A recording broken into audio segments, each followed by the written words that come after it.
14th Sunday of Luke, Physical or Spiritual Blindness.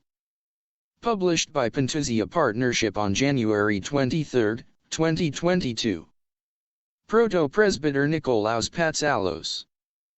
14th Sunday of St. Luke today, and we've now entered the month of Christmas.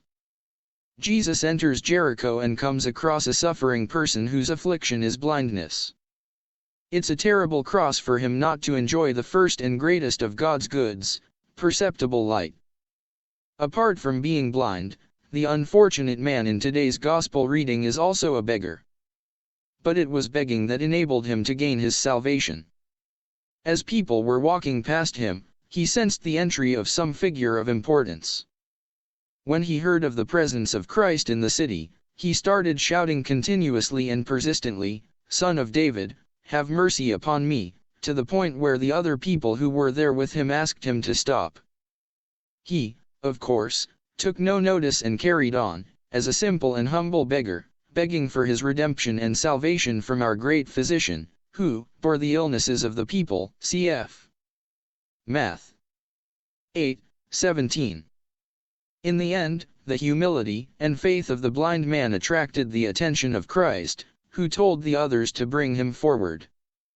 Christ asked what his request was. Naturally, the answer could hardly have been other than to have his sight back. And so it came about, the Lord restored the man's sight. If we wish to take a longer-term and more profound approach to this particular miracle, the thought of the Fathers gives us the beginning of the thread we should follow.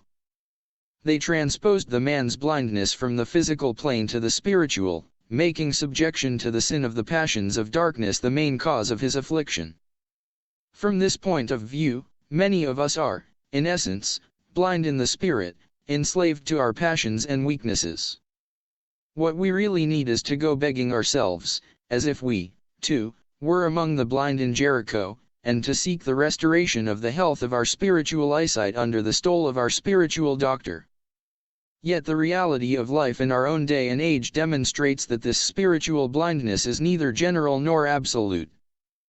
Strange as it may seem, in our own era, there are still people among us who have managed to live as offspring of the light. Holiness, which is as active and powerful today as it ever was, shows us the life of light, not of darkness. Only yesterday, the Church honored an exceptional figure of holiness, Saint Porphyrios Kafsokolividis, who, although he became biologically blind, lived in the light of Christ, in the glory of the divine cloud of unknowing. Despite being blind in his physical eyes, this great saint of Athens had excellent spiritual eyesight, to the extent that, as another holy figure of the last century, Saint Paisios the Athenite, put it, he was able to see what was happening to people, and in the world generally, as if he were watching colored television. Another such figure was the latest person to be canonized, Saint Iakovos Tsalikis, who was abbot of the monastery of Saint David, on Evia.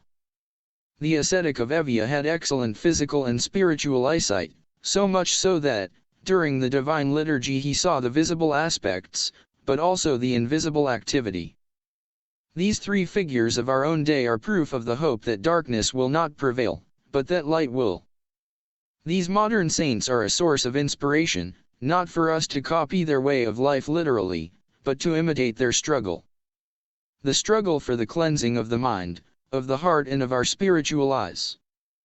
As Christmas approaches, may our prayer and supplication be that, with healthy eyes rather than blind ones, we shall see Christ born in the cave.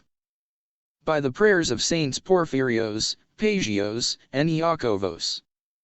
Sars, pemptousia.com